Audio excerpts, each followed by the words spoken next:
Birds got stuck in it. The sitting-room door opened, and a hairy face peered round it. Will felt the door open before she saw it. It was joy. Dad was back.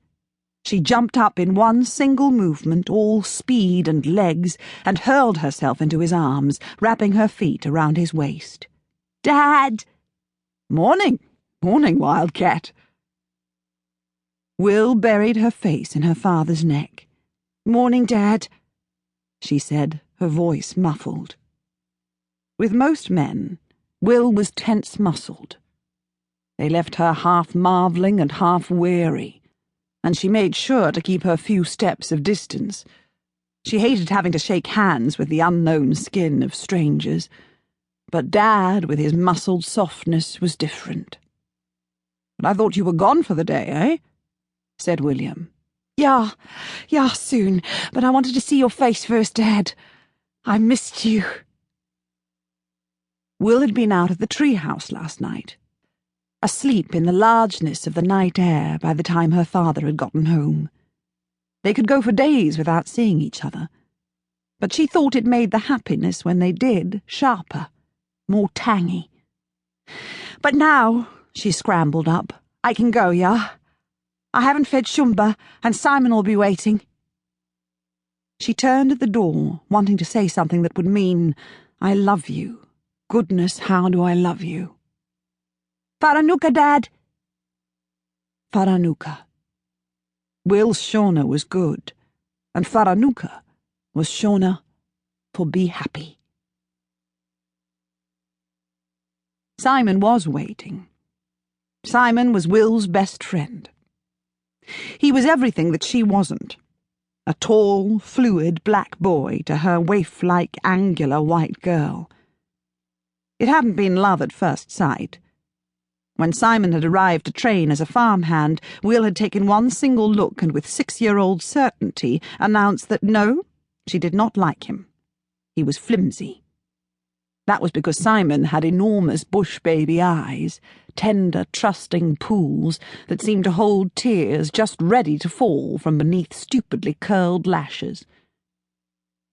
But it hadn't taken long for Will to see that Simon was breathing, leaping, brilliant proof that appearances are deceptive.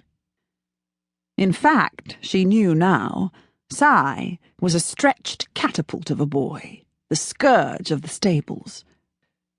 With a hoarse laugh much too deep for him, and arms and legs that jerked and broke any passing cup or plate. His dislike of the tin bathtub, and his revelling in the softly squelching Zimbabwean mud, meant that Simon had a distinctive smell.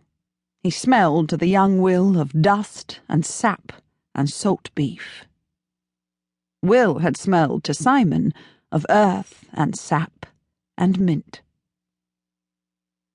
So with such essential aspects in common, the sap, most obviously, but also the large eyes and the haphazard limbs, it was inevitable that the two fell in sort of love by the time they were 7, and by the time their ages were in double digits, they were friends of the firmest, stickiest, and eternal sort. Simon was the one who had taught Will how to bring her horse to a gallop on the home stretch to the stables, yelling, "Here! Here! Come on, slow coach!" And he taught her how to swing herself round to the underside of the horse's neck and ride upside down so that her long hair was coated with the flying dust and her cheeks slipped into her eyes. They swapped languages.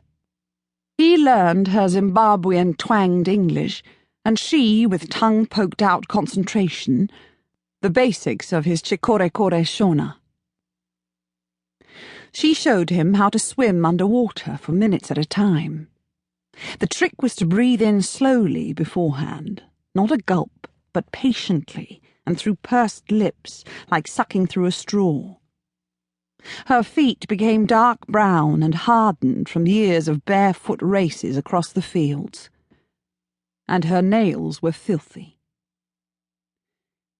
Since last December, Simon had lived with his brother Ted.